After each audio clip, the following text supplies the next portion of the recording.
रे पिताजी, क्या हो गया? बड़ी टेंशन में लग रहे हो आप। अप्पू के एग्जाम में मार्क्स कम आए के? अरे आप छोड़ो वो सब। अब हर कोई हम दोनों की तरह होशियार तो हो नहीं सकता ना। अप्पू अगली बार ले आएगा अच्छे मार्क्स।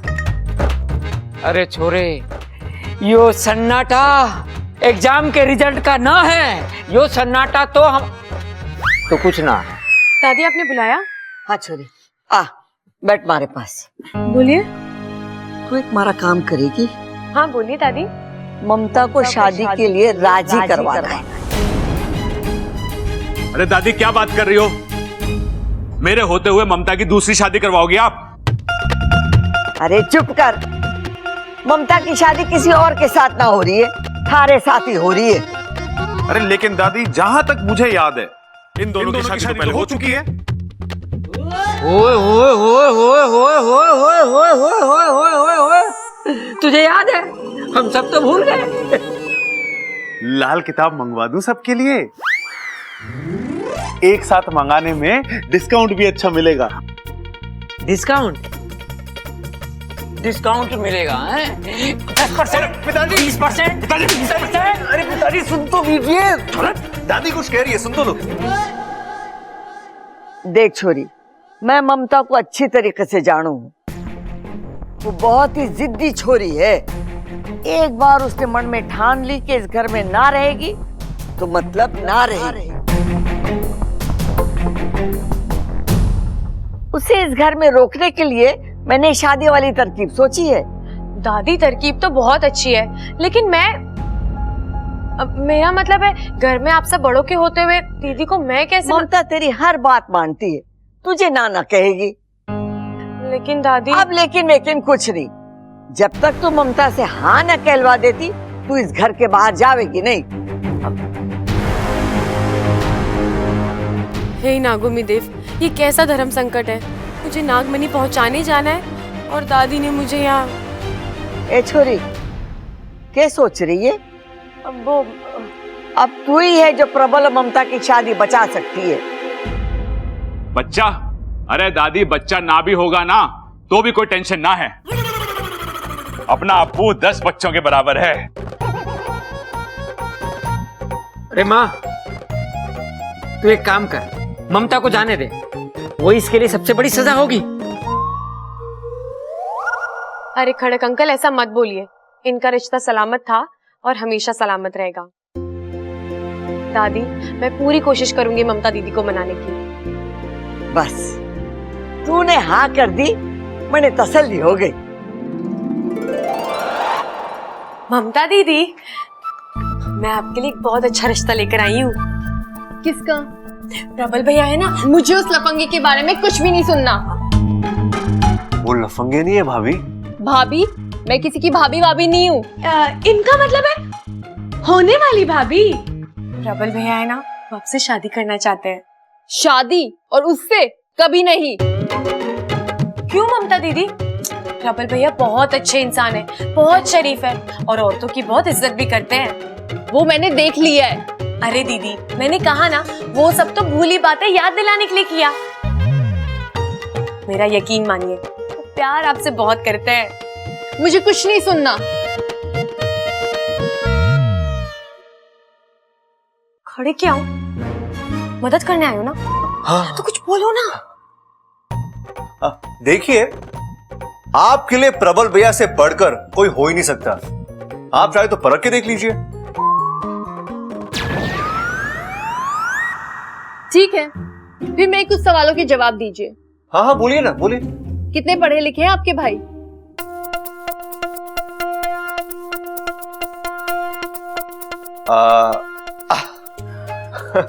गांव के स्कूल में इतनी कक्षाएं नहीं है इतनी प्रबल भैया ने पास की है। अच्छा, करते क्या है?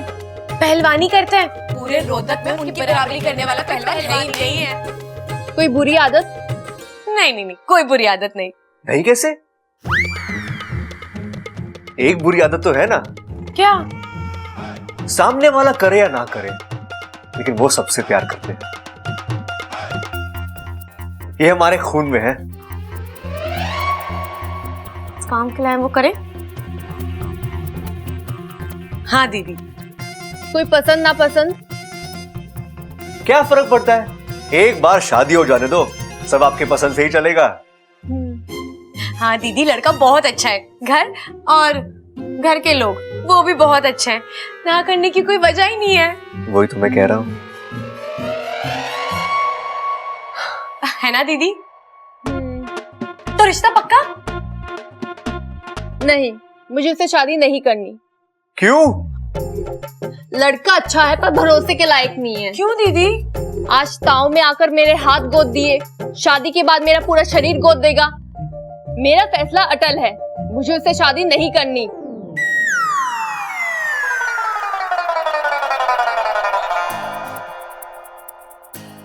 मुझे तो लगा था ममता दीदी मान जाएंगी, लेकिन पता नहीं वो ए वक्त पर अरे ऐसा... अच्छा, तुम लड़कियां होती ही ऐसी हो, ऐसी होती हो तुम।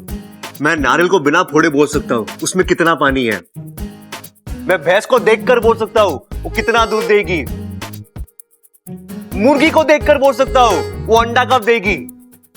लेकिन किसी लड़की का चेहरा देखकर उसके दिल का हाल जानना नामुमकिन, नामुमकिन। बस बस बब्बल जी, ज्यादा नौटंकी मत करिए। नौटंकी?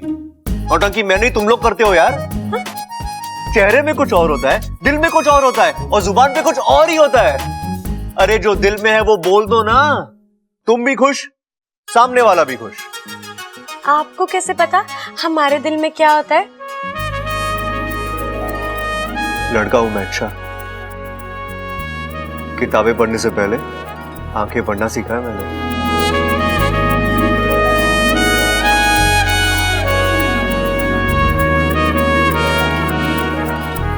इतना क्यों शर्मा रही हो? ऐसा क्या बोल दिया मैंने? बब्बल जी मुझे जाना है, मुझे बहुत काम है।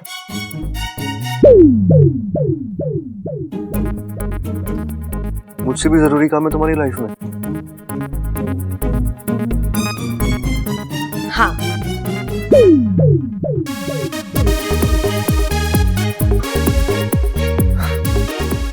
इच्छा तुम्हें जितना छुपाना है छुपा, लेकिन तुम्हारी आंखें ना बहुत कुछ कह जाती है।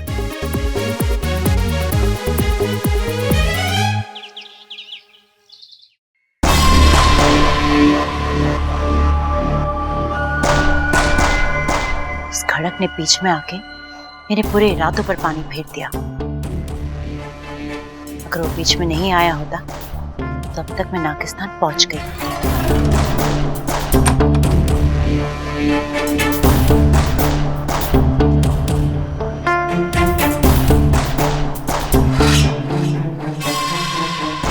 यहाँ ज्यादा देर रुकने में खतरा है।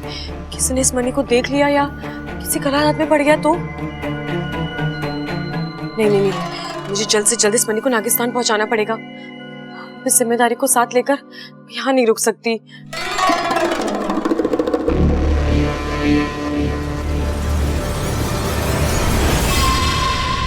अरे वाह, आज तो मेरी किस्मत बुलंदी पर है। मन में मुराद आई नहीं की पूरी हो गई। अब तो विशैली के सिर्फ 2 लक्ष्य, एक नाकिस्तान का पता और दूसरा मौका मिलते ही इच्छा का खात्मा।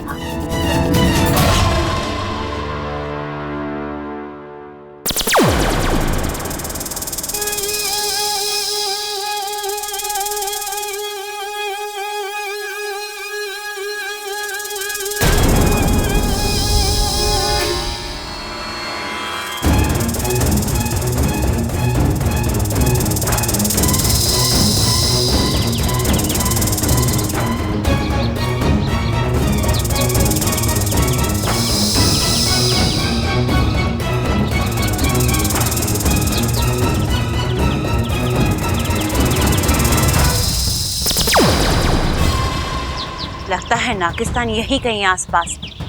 आगे बढ़ती रहो इच्छा, एक बार नागिस्तान का द्वार मेरे लिए खुल जाए, वहां अंदर पहुंच के मैं ऐसी तबाही मचाऊंगी तुम सबके होश उड़ा दूंगी।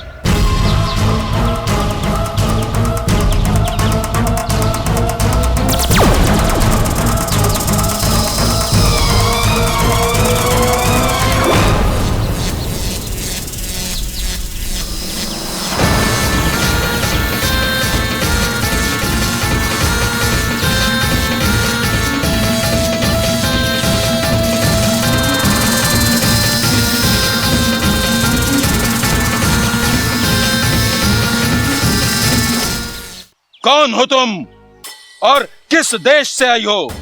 जहां तक मेरा अभ्यास है, तुम विशालगढ़ की रहने वाली हो और नागिस्तान की खोज में निकली हो। लेकिन विशालगढ़ के नाग न कभी नागिस्तान पहुंच पाए हैं और न कभी पहुंच पाएंगे। तुम्हारी दुनिया अलग है और हमारी दुनिया अलग। अपनी अपनी दुनिया में सब खुशी से रहे, इसी में सबकी भलाई है। आज तुमने इच्छा को गुमराह किया है। तुम्हारा इरादा यकीनन नेक नहीं था। फिर भी हम तुम्हें माफ करते हैं, क्योंकि हम शांति प्रिय नाग हैं और मार काट में विश्वास नहीं करते हैं। जाओ यहां से। लेकिन इस एहसान को हमेशा याद रखना। हाँ, एक बात और, किसी भी गुनाह के लिए माफी एक बार मिलती है, बार बार नहीं। इसीलिए आइंदा ये गलती मत करना। जाओ, हम तुम्हें आजाद करते हैं।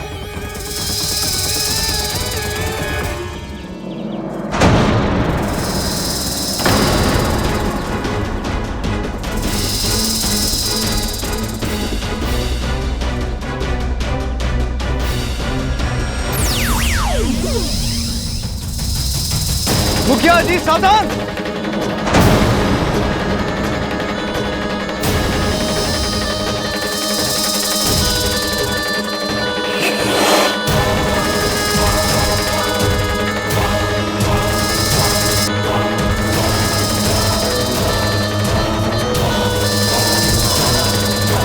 देखो, भागने न पाए, पकड़ो उसे।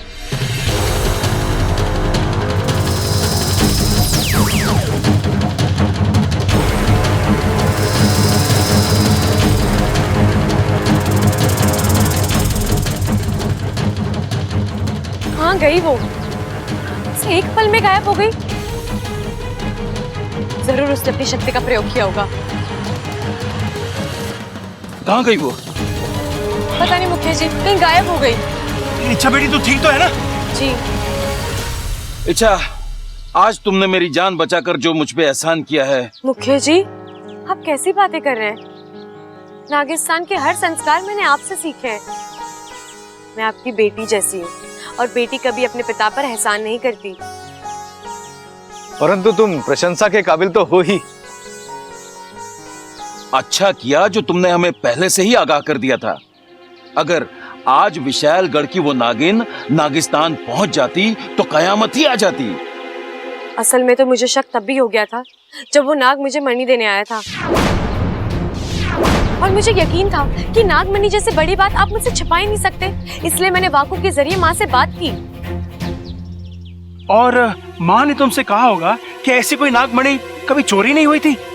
हाँ, और जब मुझे यकीन हो गया कि ये किसी की चाल थी, तो उसे जानने के लिए और उसे रंगे हाथ पकड़ने के लिए मैंने ये चाल चली। लेकिन आखिर में वो भाग ही गई। चलो कोई बात नहीं, हम सब सुरक्षित हैं, हमारा नागिस्तान सुरक्षित है। इससे अच्छी बात और क्या हो सकती है? मुखिया जी, ये नागमणि आप रखिए, ये आपके पास सुरक्षित होगा। अच्छा बेटी, अब नागिस्तान चलो, माँ तुम्हारा इंतजार कर रही होगी।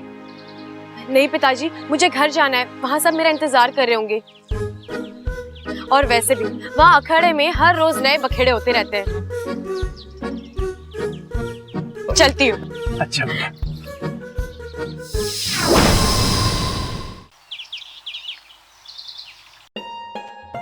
अरे ममता, तू यहाँ बैठी है? ले बिस्कुट खा, मारा प्रबल लाया है। ए छोरी, मारा प्रबल इतना बुरा भी ना है। अरे तू जानती नहीं है वो तुझसे कितना प्रेम करे। एक बार तू उसके साथ शादी कर ले। दादी जी, शादी करना ड्रेस की ट्रायल लेने जैसा नहीं है। एक बार पहन लिया, पसंद नहीं आया तो उतार दिया। एक बार शादी कर ली तो जिंदगी भर साथ निभाना पड़ता है। अरे छोरी, तुम्हारा प्रबल भी निभाएगा ना। लेकिन दादी जी, मुझे उससे शादी नहीं करनी। एक नंबर का वाहियात इंसान है। नमस्ते दादी। नमस्ते ममता। ये क्या छोरा? दादी, मंदिर जा रहा हूँ। बेचारा भगवान। हैं क्या बोली दादी? ना ना कुछ नहीं, के दिन आ गए हमारे छोरे के, अखाड़ा छोड़ के मंदिर के चक्कर काटने पड़ रहे हैं। टक्कर ना है दादी मेरी किसी से भी, मैं तो बस भगवान से कुछ सवाल पूछने जा रहा हूँ। अरे भाई अगर ऐसा है ना तो मुझे आप अपने साथ ले जाओ। देखो आप सुनते हो थोड़ा ऊंचा, भगवान आपके सवालों के जवाब देगा, आपको सुनाई ना दिए तो? भगवान बोल के जवाब ना देते हैं तो क्या लिख के देते हैं दादी? अरे बावले, भगवान के सामने सच्चे दिल से हाथ जोड़ो तो वो आपको आशीर्वाद भी देते हैं, आपकी बात भी सुनते हैं और आपकी सारी मुश्किलें हल भी करते हैं। जा छोरा, तू मंदिर जा। दादी अकेले जाऊं के?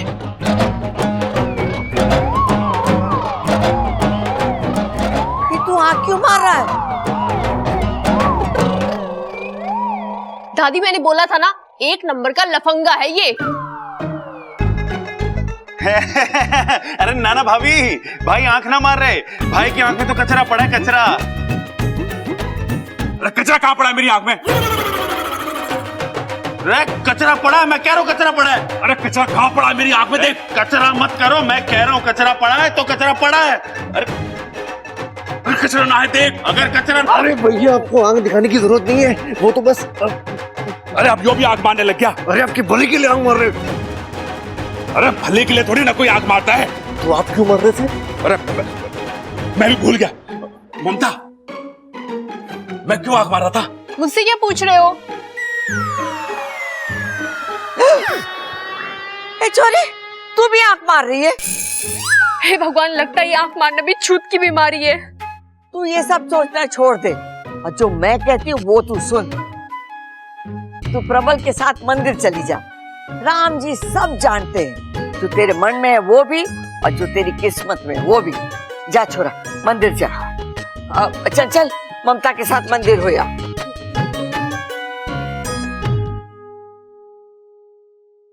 अरे माँ, अच्छा किया जो इन्हें भेज दिया, अब सब ठीक हो जाएगा।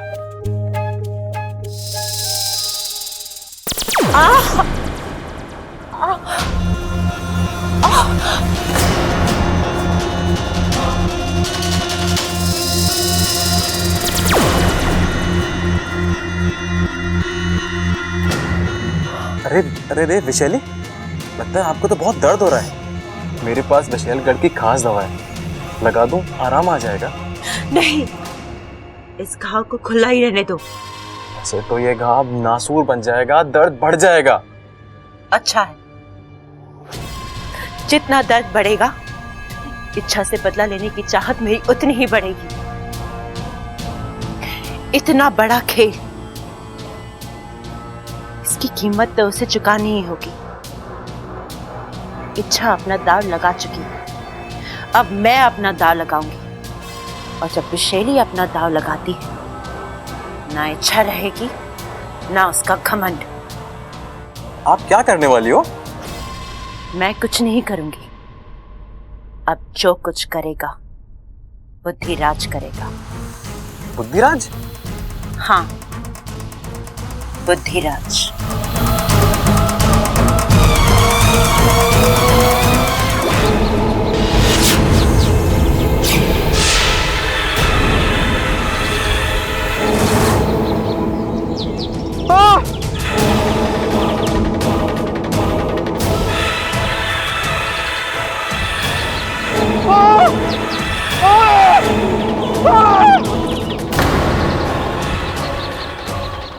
इंसान अपने पैरों से कम और अपने दिमाग से ज्यादा चलता है, और इंसान के उसी दिमाग पर राज करता है ये बुद्धिराज। विशैली, तुम आज अचानक? बुद्धिराज, मुझे तुम्हारी मदद की जरूरत है। क्यों नहीं, जरूर। क्योंकि जो हार जाए वो बुद्धिराज नहीं,